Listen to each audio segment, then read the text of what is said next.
Hey, this is Cameron from Blameless Ministries. I'm here with my friend Worth, and today we're going to talk about our addiction stories with pornography.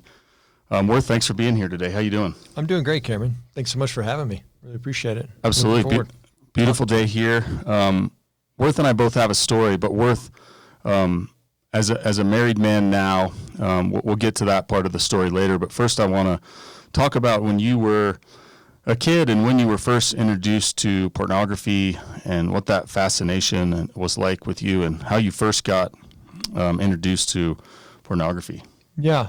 Kind of interesting, I guess, maybe not. Maybe it's similar to other people's stories. But for me, as a kid growing up, I was always kind of searching for something. I grew up in a Christian family.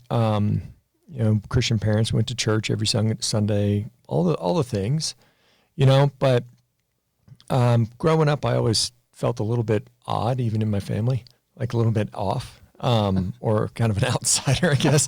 I'm the black sheep. Let me back up for just a second. I'll explain a little bit of that. So I'm the third oldest of 7 kids, right? I've got an older brother and an older sister, and then 3 younger brothers and a younger sister. And of course, they weren't all born at once. It was over the course of my childhood that my parents had kids.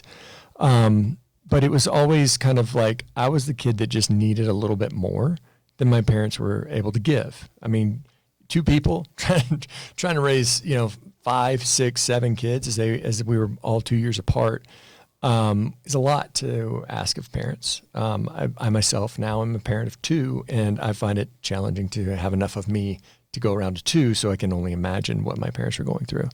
But even that being said, there was a hole that I had that I didn't, as a young child, I didn't realize that I had, right? And so, like I said, we grew up in the church, and there were older boys in the church, right? And so it turns out that my introduction to porn was, we went over to some family friend's house after church, actually, one Sunday, and this older boy had these magazines, and he also had cigarettes. And I was like 8 or 9 maybe. And so we go down the street, there's this field or whatever, and he's got them hidden in this little grassy tree area, some like evergreens around there. So we crawl up underneath these trees, and we're looking at these dirty, half wet, soggy pornography magazines and smoking cigarettes. And that was kind of, my introduction. Both of those things stuck in my life from that moment on. It was like I started turning the pages, and I'm like, this is exactly what I've been looking for. As odd as that sounds, it was like it filled something in me, and like the I'm cool because I'm smoking, and wow, this is really interesting stuff here. I want to see more of this. And so, that kind of started my journey, and I left that day, and my, of course, head was kind of spinning. I'm not sure if it was entirely the pornography or if it was the nicotine, probably a little bit of both, if I'm honest. But, and kind of went home and had those images in my head. And so I spent a lot of time from that moment on kind of, I started looking at magazines differently. Like my dad would get Newsweek. We got Reader's Digest, which is, you got to have an imagination if you're using Reader's Digest, but somehow I did that, and it was just, I was like trying to suck out anything illicit from everything around me, and did that for a while. And then about a couple of years later, I found the Publishers Clearinghouse in the mail, right? And I'm looking through the Publishers Clearinghouse, and it's just like, you just order magazines from there, right? And so I'm like looking at it, and as like an 11 or 12-year-old, I filled out the form and put the stamp on there for Playboy, and it started showing up at my house. No way. Yeah.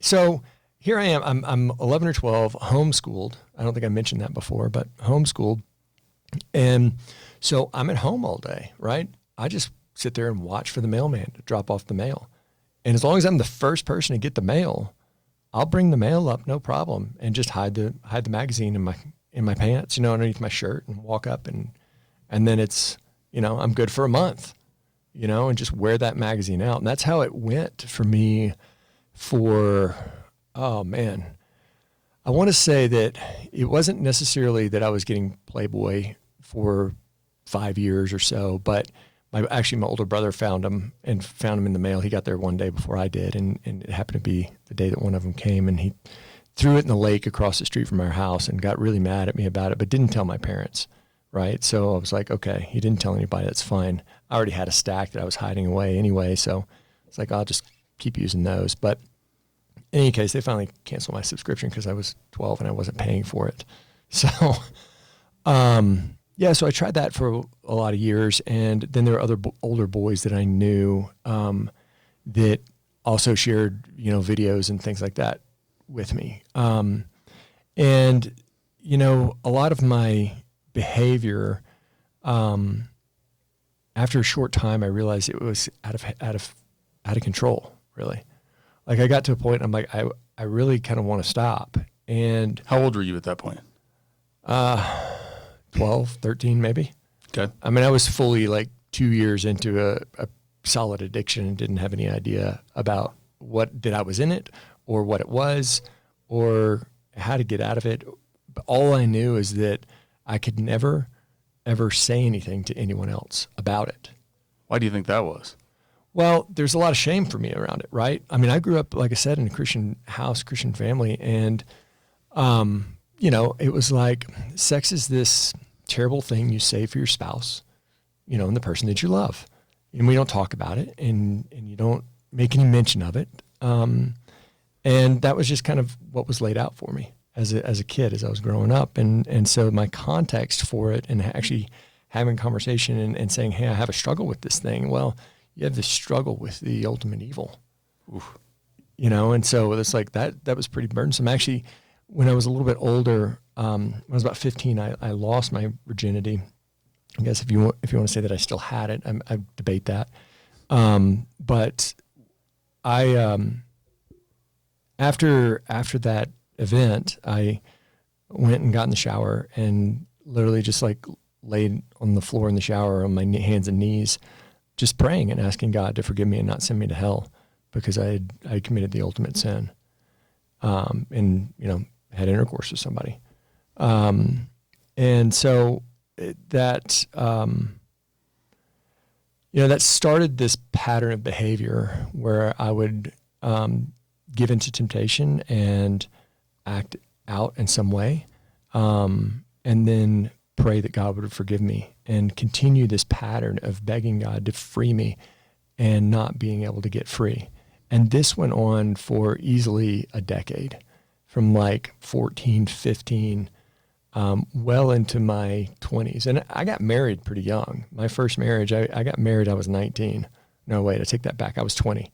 Okay. 20, not quite 21. And I'm like, great, I'm going to get married. I have a wife. This stuff is going to kind of go away. No problem. Well,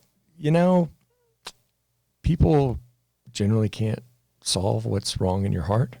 That's kind of Jesus' territory. Mm-hmm. And as obliging as my wife may have been,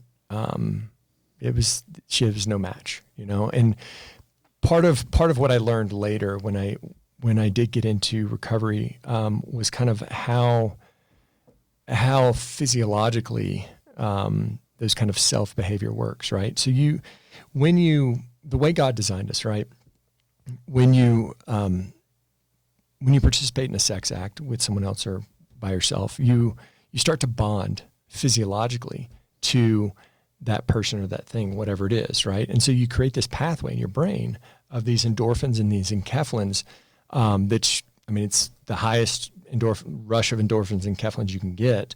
And so you create these pathways. And so what I had learned was I had this one pathway, a very strong pathway that I created over more than a decade of behavior of these women that, were airbrushed and blown up and pictures manipulated and the whole thing, and then I was trying to build this other pathway with my wife. And so it was like, how could she compete with all of this? Like I had this physiological connection to something that didn't exist that I've been building for a decade. And here she comes in and it's like, it's literally like, I've got the plate of all the food you want to. It's like when you're on a diet, I got this plate of all the food that you want to eat and it's right there and you can see it.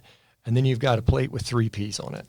and not putting her down at all. I'm just saying like the comparison between the two things, and physiologically how my brain was reacting to it. Like there was nothing she could do that was going to make everything, be what I wanted it to be, because I created this fantasy world that, where everything that I wanted was perfectly fine and exactly what I wanted. And she's a human.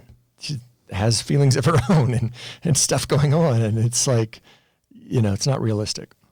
So you struggled with porn while you were still married. When you got married at 20 years old, porn was still an active addiction and struggle in your life at that point? Yeah, I was addicted to porn, I would say, from about like 8, 9, somewhere in there, until I was 30. Okay. And so through my first marriage, which lasted for 9 years, and what I noticed was that the way I would behave, the things I would do to satisfy my addiction, continued to grow and to continue to go into different and darker and worse things, because it has a diminishing return, right? So, hang on one second. So anyway, that that continued to grow, and so what I started to do was I started to build these emotional relationships with all of my wife's friends. And it wasn't that we were doing anything physical, but I was building these emotional relationships with them, right? And actually what I learned later when I started working with an amazing therapist and Christian man was that there's kind of two sides to addiction, right? There's this side where you're acting out and you're pursuing this behavior, but then there's a side where you're withholding everything, right? And so there's this side that is fully into what I would call pornography addiction, and then there's a side that is fully into what's called emotional anorexia, right? So you withhold yourself, you withhold time, money from your primary relationship, which is what I was doing, right? Your wife. From my wife. Wow. So I was creating these emotional relationships that didn't cross certain lines technically, but I was not present in our relationship, in my marriage. And at the same time, I was withholding from her and and doing it in such a way that blamed her for what I was doing, right? And like, oh, you're not this, or you're not that, or you do this, and so it makes me do this. And, just terrible, horrible person. So after about 9 years of that, she got tired of it, and that was kind of it. And so she kicked me out. We got divorced. That was kind of like the turning point for me, where I started to find what they call in like 12-step recovery stuff, my bottom. And so I was living out of my car in a Colorado mountain town in the wintertime, which was particularly unpleasant. I can imagine. Worth, that's a lot of your story. Thank you for sharing that. I want to rewind the clock to the very beginning of your story when you got addicted to porn and cigarettes. Here's two of the most powerful things, neurochemically, nicotine and porn, and you got addicted to both of them at the same time. When you first started looking at porn, you said that it kind of filled a hole. It's what you had been looking for. How did it make you feel when you first looked at porn? And then I want to talk about the journey of, when did the porn turn hardcore? Because you mentioned Playboy, but for a lot of people in porn addiction, that's just the starting point, and you need more and more hardcore to satisfy the cravings. So first, how did it make you feel? And then when did just talk about the trajectory of from softcore to hardcore, and as much as you want to share there, or as Sure. little. Yeah. So I guess initially, I mentioned that it kind of filled this hole inside of me, and I guess I could kind of compare it to, like that first bite of your favorite ice cream, right? It's delicious. You're like, this is so creamy. It's sweet. It's cold. It's so fantastic, right? And so you start eating it, and then you get through the first pint, and then you're like, I have to keep eating it. Like, say that there's this huge person standing next to you that's like, all of a sudden you look around and you're trapped in this room. There's no door to the room. And there's this guy in there, and he's got a door. There's a freezer door on the wall, and he opens the freezer door, and it is absolutely full of that one flavor of ice cream. And his job is to make you eat it all day long, every moment of your entire life, right? So what started off being really delicious became really disgusting, but I couldn't get away from it. You could call that big guy that's standing in the room the addiction, right? I mean, it's demonic, and so it's really kind of what it is like I got stuck in that place. And like I said, as much as I tried to pray and try to get free and would try to white knuckle it and really hang on to, I'm not going to do it. I was just focusing on resisting something, right? But the thing is in Scripture, it talks about like sexual sin is the only sin that we're not supposed to resist. We're supposed to run from it. Literally, like run. Yeah. Don't resist, run. And it's and it's also explicitly says in Scripture that, that sexual sin is you sinning against your body, right? And we can get into that a little bit more later, but truly it is. And if we just go back just to the what I was saying about the physiological effects of in the way that God has designed us. He's designed us to bond to what we are intimate with, right? It's this amazing thing, right? So you get these endorphins and enkephalins, and it's basically Pavlov's dog kind of thing, right? You ring the bell, you feed the dog, right? So you have an intimate act with your spouse, and you're looking at your spouse, and you bond to your spouse physiologically in your brain. You start getting this. This is the thing that I love, that gives me this connection, that gives me these endorphins and enkephalins. This is how this works. God made it this way, so it doesn't matter over time. The more you're intimate with your spouse, and you're looking at them, and your lights are on, and face to face, you're looking in their eyes. The whole thing, you're like, I'm bonding with this person. And then it gets to a point where you just look at them, you're like, hey, how are you doing? And it doesn't matter, like, you're older, you're not as fit as you once were. They're not, right? You put on some weight, they put on some weight. It's like, this is the way God's designed it. It's like, He doesn't make it hard. He's made it actually really easy. Just do it the right way. It's like this really great thing, and as opposed to how I was raised, that it wasn't necessarily a really good thing. Yeah, thanks for that, Worth. What about, at what point did you realize that you were a slave to sin? You said like it captivated you very early on, you were hooked. But how long did it take where you were like, this is entrenched in my life? Yeah, I would say probably about the time that I got to where I was ordering the Playboys, I was pretty well stuck to it. And I don't think I could have verbalized at that point, at that age, that I was really stuck. But truly the behavior was like, I needed to go in a bathroom or go someplace and do this behavior 3 to 5 times a day, which is pretty stuck, right? Like everything was about this. My mind was totally sexualized everything around me. And was constantly like looking for some little image or something that I could hold on to in my mind and then use later just in my imagination, right? In my fantasy world.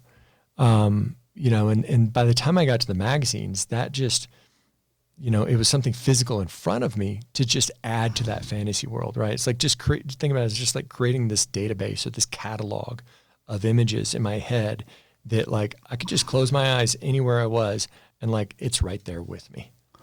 Wow. You grew up in the Bible Belt. Yeah. Do you think you were one of the only guys in your peer group or in your church group or at school that was struggling with this? Were you alone in it, or do you think there were other guys around you? You said you had an older friend from church actually introduce you to pornography and cigarettes. But what was that journey like with those people around you? Were you alone in it? Were there other guys? Did you talk about it with friends? Did you share in the addiction with other people? Like, hey, I'll give you some magazines and you give me some magazines. We'll swap things, or anything like that along the way? Yeah, funny enough, as I guess a lot of addiction goes, at least for me anyway, it did. It wasn't like a swapping magazines kind of situation, right? It was pretty immediate that it was just me on my own doing this, and everybody around me seemed like they weren't. Now, that is to say that at one point when I was maybe 11 or 12, I met this other guy through circumstances in our families that he wasn't really going to the church, but he was a family friend. And he was friends also with some other friends of mine that I had that were going to the church too, that people that at the time I would consider my best friends, about my age and other boys and stuff. And so he had this library of much more hardcore stuff that he was sharing and more than willing to share and watch with us. And then, of course, we snuck around and stole it from him, as any, young child would do, I guess. Any addict. Yes, exactly.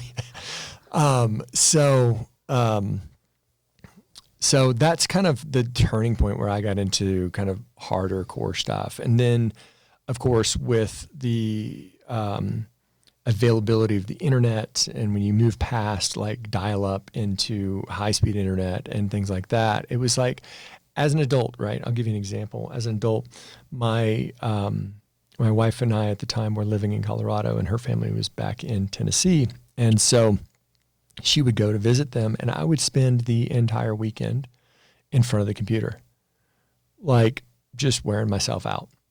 Looking at porn. Yeah, just looking at porn, hours upon hours upon hours. And it's like... Binging.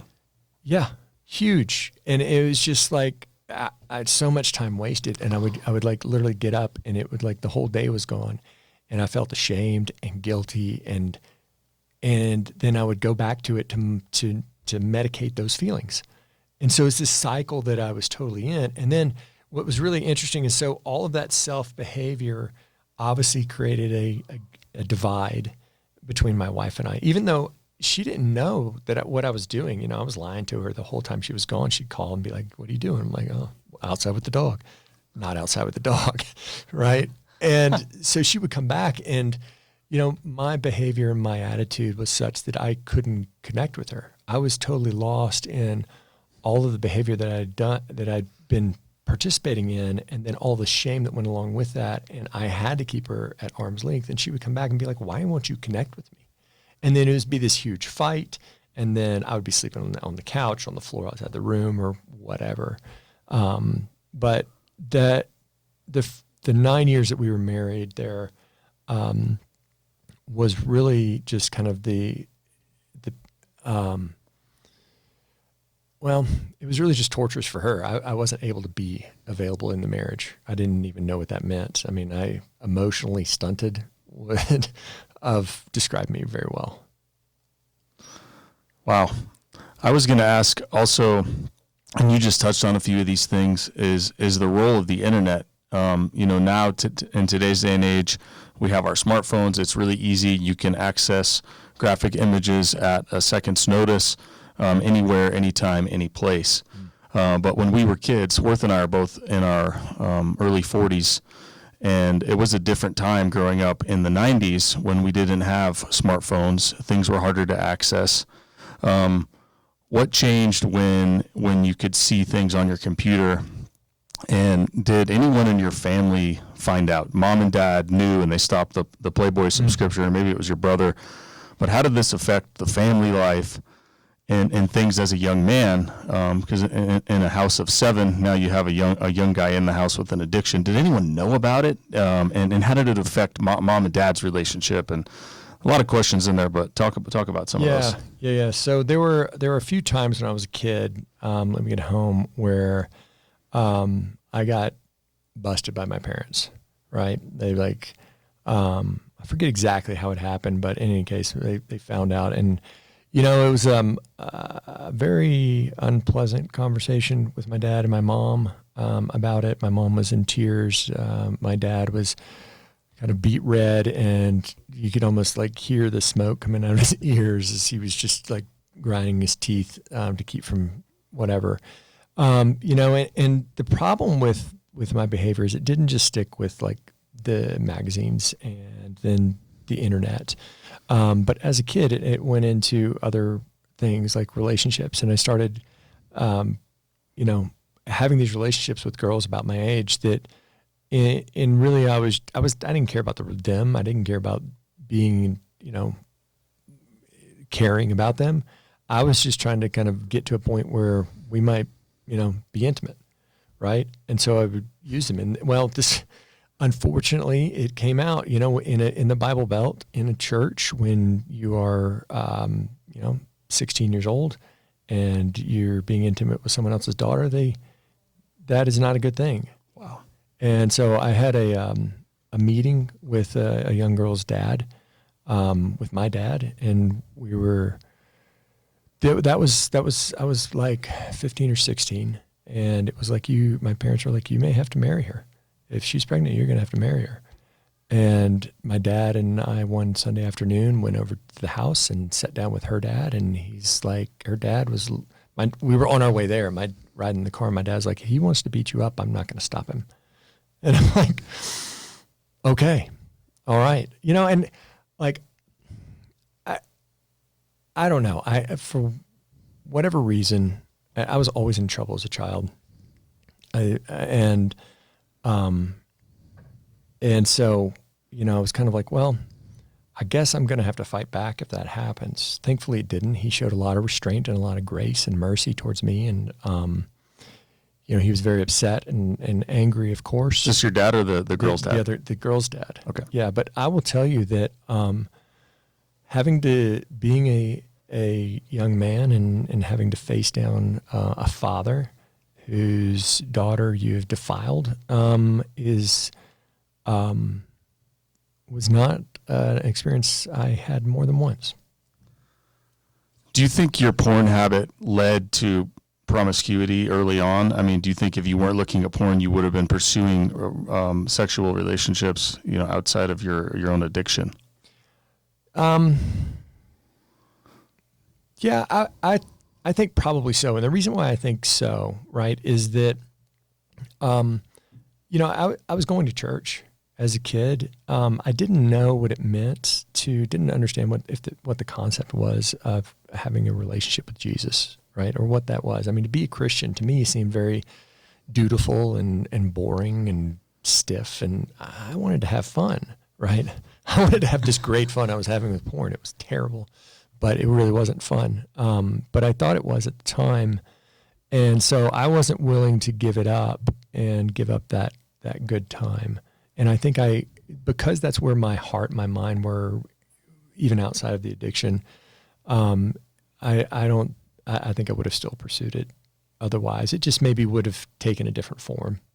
Okay. A couple more questions here, Worth, and we can wrap this up. Sure. How did this affect your spiritual life? Because you were literally in the Bible Belt, kind of living a dual life, right? You were going to church, you were participating in whatever faith aspects you had in the family and in school, but then you were also a slave to sin, serving this monster of porn. What was your spiritual life like? And did you have spiritual growth? Was it just riddled by and overshadowed with guilt and shame? I mean, where was Jesus in all this? Was he a distant figure? Was he like, okay, Lord, I love you, but I love my porn more? Like, well, how did all that play out? Yeah, so I mentioned before that I would go and do these behaviors, and then I would get down on my knees and I would just beg God to just free me. I can't do this anymore. I can't stop, but I can't do this anymore. And I mean, like I said, I did that for a decade, right? And so I would say that my spiritual life was really like, I couldn't tell anyone, right? And there was no one, I had no resource or no concept of a resource that I could share what I was struggling with. And in addition to that, I kind of felt like I was really stuck, and like I couldn't get myself clean in order to come to Jesus to say, okay, now we can have a relationship, which is what I thought you needed to do. I know better now, but and so my relationship with Jesus was really this kind of like, why won't you help me? You know, I'm begging you, why won't you help me? And not realizing that, like, looking back at it now and where I ended up going and what the things that I ended up doing, and when in the span of time and technology that I was into my behavior, you know, I think Jesus really spared me from a lot, and certainly a lot of things that, I mean, like in the height of my addiction, I never got into prostitution, right? But I know guys they're in recovery that was their thing, you know, and Wow. and it could have been mine, right? But I'm kind of cheap, so you know, so there's just like it's. I would say, like I said, looking back at it, you know, Jesus spared me from a lot of things, and there were other things throughout my life that, you know, where God answered prayers for me, that I was praying in those moments of clarity when I was really white knuckling it, that I didn't realize He was answering. You know, it's like, if you look back at your life, you know, you have a choice, right? And I think this is a lot of faith. You have a choice. You can look at the things that in your life, and you could kind of say, well, that's happenstance, or that's just coincidence, or, you know, that was just this person being nice or whatever, right? Or it's great. It worked out that way, right? And you could say it's just, you know, the way things go. Or you can look back and you can say, you know what, that was God's hand in this. That was God's provision for me. That was God's grace towards me, His mercy, His care, His love. And so when I look back, I think that's exactly what it was, right? I'll give you one example real quick. So I had this friend, and she was trying to set me up with her friend. And her friend I was in college, and her friend was 20-something and a virgin. She's like, hey, can you go just hook up with her or whatever? And, you know, she thinks you're cute and blah, blah. And I'm like, okay, sure. So I was headed over to her house, right? Driving there. Everybody knew what it was going to be, what was going on, what was going to go down. And I'm on my way there, right? I'm driving down the street, and these cop cars go by me, and their lights flash and the whole thing, right? And I come up to this intersection, and as I'm coming into the intersection, this lady turns left in front of me, right?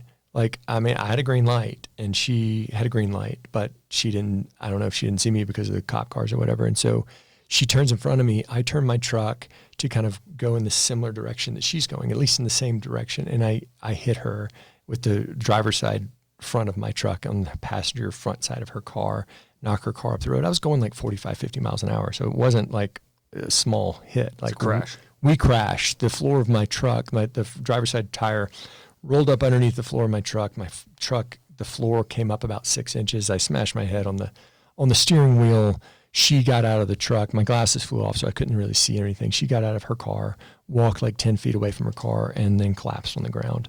You know, in a few minutes, the fire department and everybody were there and all this kind of stuff, right? So I cracked my hip where the seatbelt was over it, and we hit that hard. And I went to the hospital and called my parents, had them come get me, all that kind of stuff. And I never made it there. And this girl that I was supposed to meet up with, she was headed to LA the next day, and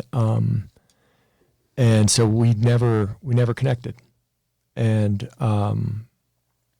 you know, and then so I went home to convalesce after that, and was staying with my parents. I mean, I was living with my parents before that, but I just was like in my room.